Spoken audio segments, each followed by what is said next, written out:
Maria se assusta com a gravidez de Luísa. Ela diz: Meu Deus, Luísa, eu acabei de descobrir que você está grávida. Você acabou de me contar isso. Luísa diz: Eu não sei por que eu espanto. Maria do Socorro, eu só tenho 40 anos. Maria do Socorro diz: Eu juro que eu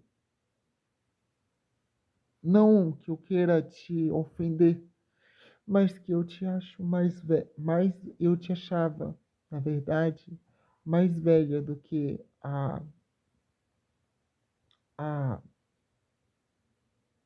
a outra, a Mariana.